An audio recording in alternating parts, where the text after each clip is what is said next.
You're listening to Do This First, a daily personal development podcast that focuses on science-backed, actionable steps towards your best year ever.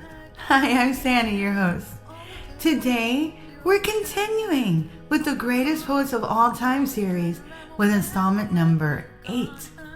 Today, we're focusing our lens on Emily Dickinson, born on December 10th, 1830 in Amherst, Massachusetts. She was an American poet known for her innovative and enigmatic poetry. Dickinson lived a rather reclusive and introspective life, spending much of her time writing over 1,800 poems, though fewer than a dozen were actually published during her lifetime. Early life, Emily was born into a prominent family. She received a solid education and attended Amherst Academy. Despite exhibiting literary talent from a young age, Dickinson's education was cut short due to ill health. Emily began writing poetry in her teens and continued to write prolifically throughout her life. Her poetry was characterized by its unconventional style, innovative use of language, and a profound exploration of several themes such as death, nature, love, and the self. In her later years, Dickinson became increasingly reclusive, choosing to withdraw from society and live a secluded life at the family homestead in Amherst. Despite her seclusion, she maintained correspondence with a select few friends and family members. During her lifetime, only a handful of Dickinson's poems, as previously stated, were published, and they were published anonymously. And it was after her death in 1886 that her younger sister, Lavinia, discovered Dickinson's extensive collection of poems. Lavinia worked to have her sister's poetry published posthumously, leading to the recognition of Dickinson as a significant literary figure.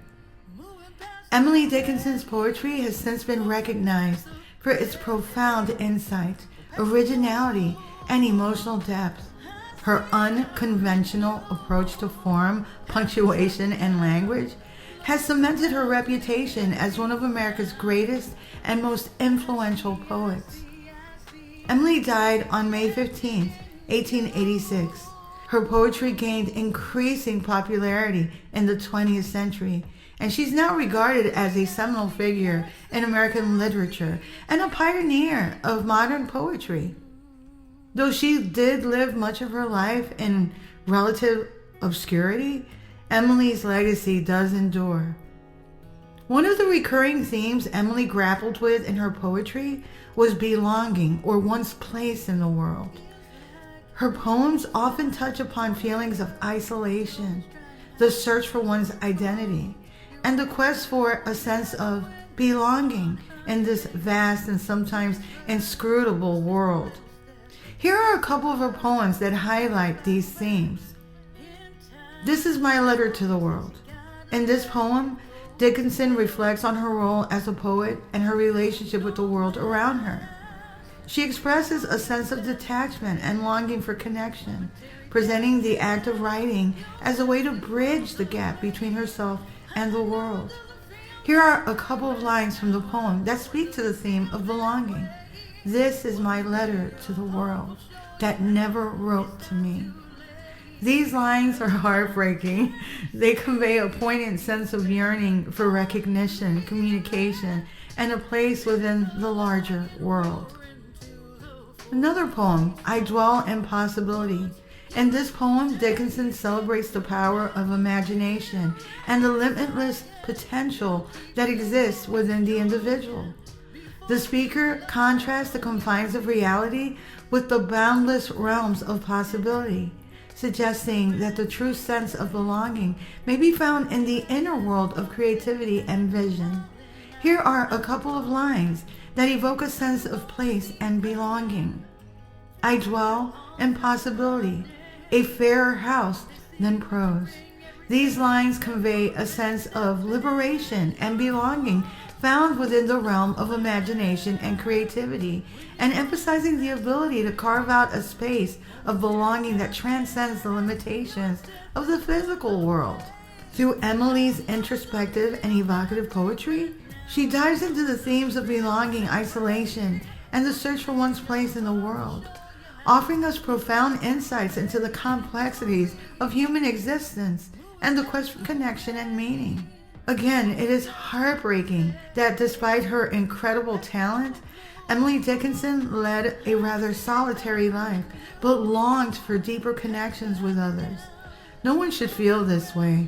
The following actionable steps can help carve out a sense of belonging and place in this world. Number 1, cultivate self-awareness. Understanding oneself is crucial for establishing a sense of belonging. Research in psychology suggests that self-awareness is linked to higher well-being and psychological adjustment. Reflect on your values, your strengths, and your interests to better understand who you are and where you belong. Another step, invest time in meaningful connections. Foster genuine relationships with others.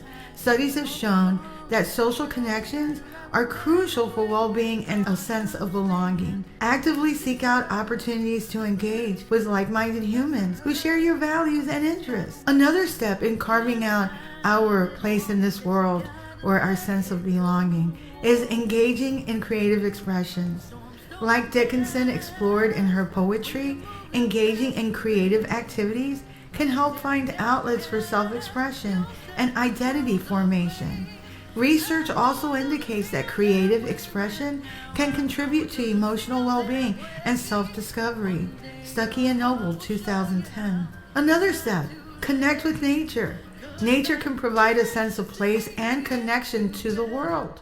Research suggests that spending time in nature has numerous health benefits, including reducing stress and increasing well-being. Find ways to integrate nature into your daily life to enhance your sense of belonging. A fifth step that you can take to carve your special place in this world is explore your cultural and/or community roots. Understanding your cultural heritage and engaging with your community can foster a sense of belonging. Research suggests that cultural identity is linked to psychological well-being and self-esteem. Celebrate your heritage and connect. Number 6, seek personal development.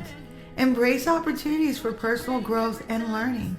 Research shows that individuals who engage in continuous learning and personal development have higher levels of self-esteem and life satisfaction.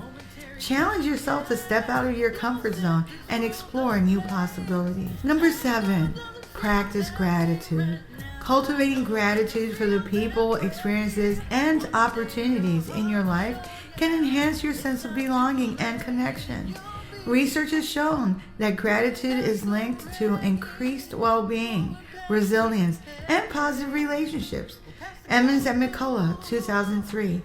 Regularly express gratitude for the things that bring meaning and joy to your life. By taking these actionable steps grounded in research and insights from psychology and well-being studies, you can actively work towards carving out your sense of belonging and place in the world, just as Emily Dickinson conveyed through her poetry. Unfortunately, Emily never married and did not have any children. She lived a reclusive life in Amherst, Massachusetts, and devoted much of her time to writing poetry. Dickinson's decision to maintain a solitary lifestyle has been the subject of much speculation and analysis among scholars and biographers.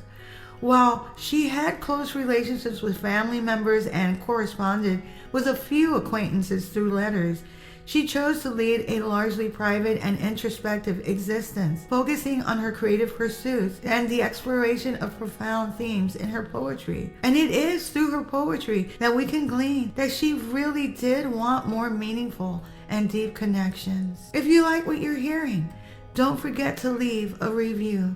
You can also read a full transcript of this podcast episode and all 186 podcast episodes and counting on my blog, DoThisFirst.life. You can also subscribe to my YouTube channel at Do This First. I'm trying to get to 10K subscribers, so please. You can also sign up for my new weekly newsletter, which will help you get your week started on a positive note, and updates on coaching, books, merch, and my public speaking engagements as they become available. Tomorrow, we'll continue with our Greatest Poets of All Time series, installment number 9. Till tomorrow. Moving past the red.